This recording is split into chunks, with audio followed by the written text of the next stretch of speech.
4.5 సంవత్సరం అసలు ప్రజలు ఎలా ఉన్నారో కనిపించిన ఒక ఆయన 2 రోజుల క్రితం ఒక మాట చెప్పాడు. అనిల్ దమ్ముంటే నెల్లూరులో పోటీ చేయండి.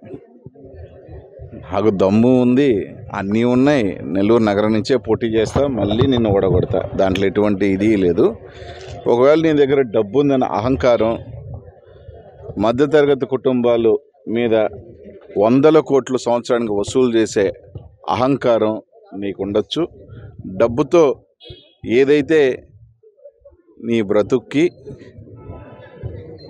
నేరుగా టికెట్ తెచ్చుకోలేక పైన ఒకరికి 30 కోట్లు ఒక పార్టీ వ్యక్తికి, కింద ఒక వ్యక్తికి 20 కోట్లు ఇచ్చి నీ బంధువు చేత, ఉత్తరాంధ్రలో ఉన్న నీ బంధువు చేత మధ్యస్థం చేయించుకొని టికెట్ తెచ్చుకునే వ్యక్తివి నువ్వు. నీ పరిస్థితి అది. నువ్వు నన్ను విమర్శిస్తావా? రకరకాల టీవీల్లో కొంతమంది చేత అనిల్ అక్కడికి వెళ్తాడు, అనిల్ ఇక్కడికి వెళ్తాడు అని అన్ని దగ్గరలో పోటీ చేయగలిగిన వ్యక్తి అయితే నేను పర్లేదు కదా. అనిల్ కుమార్ యాదవ్ టికెట్ లేదు అంటే పర్లేదు, కానీ అనిల్ కుమార్ యాదవ్ కనిగిరి పోతాడని ఒకడు, కందుకూరు పోతాడని ఒకడు, వెంకటగిరి పోతాడని ఒకడు, పలానా ఎంపీ పోతాడని ఒకడు, ఇంకో దగ్గర ఎంపీ పోతాడంటే ఇన్ని దగ్గరలో పోటీ చేయగలిగిన అభ్యర్థి అనిల్ కుమార్ యాదవ్ అయితే గొప్ప గెటోడే కదా. గెటోడైతే కదా ఇన్ని దగ్గరలో పోటీ చేయ పేర్లు వస్తున్నాయంటే ఎంతో కొంత జగన్మోహన్ రెడ్డి ఆశీస్సుల వల్ల గెట్టోడినే కదా. మీలాగా పక్క నియోజకవర్గంలో పనికిరాని ఏదో పోయినసారి పోటీ చేసాం, 4.5 సంవత్సరం తర్వాత వచ్చి పలానా కార్డు ఉపయోగిద్దాం, ఈ కార్డు ఉపయోగిద్దాం అనుకునే పరిస్థితుల్లో అయితే నేను లేను కదా. పక్క నియోజకవర్గంలో పోటీ చేయలేని చేతకారణం వల్ల అయితే కాదు కదా. నెల్లూరు నగరం నుంచే పోటీ చేస్తా, ఖచ్చితంగా నేను మళ్ళీ ఓడగొడతా. దాంట్లో ఎటువంటి డౌటు లేదు. నీ డబ్బున్న మదం, డబ్బుతో నేను ఏమైనా కొంటాను, నాకు డబ్బు వెదజల్లితే నాకు ఓట్లు వేస్తారు, డబ్బు వెదజల్లితే నేను నాయకుల్ని కొంటాను, డబ్బు వెదజల్లితే కార్యకర్తలను కొంటాను అన్న నీ మదం ఉందే, ఖచ్చితంగా దాన్ని అనుస్తా. నీకు డబ్బు మదం ఎందుకుందని చెప్తున్నాను అంటే, నీకు ఆ డబ్బు మదంతోనే కార్పొరేషన్ ఎన్నికల్లో మా దగ్గర డబ్బులు పంపించు. కార్పొరేషన్ ఎన్నికల్లో వైసీపీకి సంబంధించిన మేముంటే మా దగ్గరికి 50 లక్షల రూపాయలు అంటే నువ్వు కూడా మా దగ్గర డబ్బులు పంపించేస్తే మేమేదో నీకేదో ఇది కొడతామని చెప్పి పక్క పార్టీకి సంబంధించి నీ సొంత నాయకులు కార్యకర్తలను వంచి వాళ్ళకి 1 రూపాయి ఇచ్చిన మాకు డబ్బులు పంపించిన డబ్బు అహంకారం మదం నీది.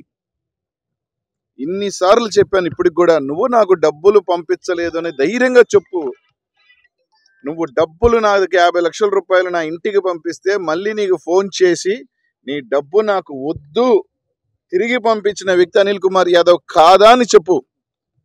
డబ్బు కోసం కక్కుర్తిపడో లేదా నువ్వు పంపించిన 50 లక్షల రూపాయలు ఇంట్లో పెట్టుకోనో టైపు నేను కాదు, ఇంకొకరు ఏమన్నా అయిండొచ్చేమో. అది నీ డబ్బు అహంకారం మదం. ఆఖరికి నీకు మనుషులు లేక ఎన్టీఎం అనే పేరుతో నెల జీతాలు ఇచ్చుకొని తిప్పుకుంటున్నమాట వాస్తవం కాదా? నీకు నిజంగా నీకు నమ్మి నీకు కార్యకర్తలు ఎవడున్నారో చెప్పు. తెలుగుదేశానికి సంబంధించి నీ కార్యకర్తలు గుండె మీద చేసుకొని నీ మీద అభిమానం పనిచేసే కార్యకర్తలు ఎవరో చెప్పు నాకు. కొందరు గత్యంతరం లేక నీ దగ్గరున్న కొంతమంది కొన్ని రకాల వల్ల నా దగ్గరికి రాలేక అట్లాంటి వాళ్ళు తిరుగుతూ ఉన్నారు తప్ప వాస్తవం కాదా? ఈరోజు నువ్వు పలానా ఎన్టీఎం అని తిప్పుకుంటున్న వాళ్ళు నెల జీతంతో తిప్పుకుంటున్నావు. 4 నెలల తర్వాత వాళ్ళ కనీసం వాళ్ళ ప్రాంతాల్లో ప్రజల దగ్గరికి వెళితే ఆ ఎన్టీఎం ఎవరు ఉంటారా పోతారా? నువ్వే ఉండు, ఇంకా ఎన్టీఎం యాడ్ ఉంటుంది.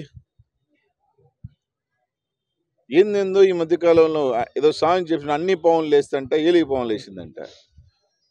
ఈయన కూడా గొంతెత్తి మాట్లాడుతున్నాడు జగన్మోహన్ రెడ్డి గారి గురించి రకరకాల కేర్ ఆఫ్ అడ్రస్. నువ్వు పెద్ద మనిషిపోయి నారాయణ అంటే డబ్బు ఉంటే నువ్వు పతివ్రతవే, నువ్వు దోపిడీదారుడు కాదా? 18 కోట్లు పెట్టి 600 కోట్ల పేదల అసైన్మెంట్ భూమి లాక్కున్న ఎదవి నువ్వు. పేద బిడ్డలు, మధ్యతరగతి బిడ్డలు, పిల్లలు లక్షల రూపాయలు జలగల్లాగా వసూలు చేసుకుంటున్న క్యారెక్టర్ నీది. నువ్వు మాట్లాడతావా? పొద్దున్న లేస్తే ఏ కార్యక్రమానికైనా కుటుంబ సమేతంగా తిరుగుతున్నావు. ఎందుకు తిరుగుతున్నావు అందరికీ తెలుసు, జనాలకి ఇంకో అనుమానాలు రాకూడదని.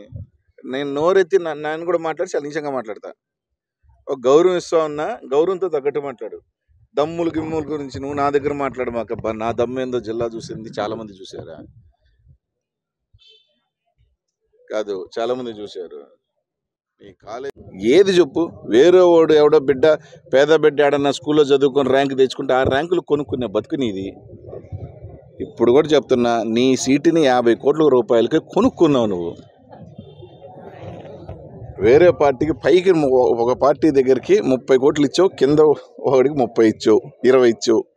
ఇది వాస్తవం అని నేను చెప్తుంది. మళ్ళీ నేను అంటున్నాను కూడా, మీ తెలుగుదేశం పార్టీలో ఉన్న ముఖ్యులు అంటున్నారు ఈ మాట, గుసగుసలు మాట్లాడుతున్నారు.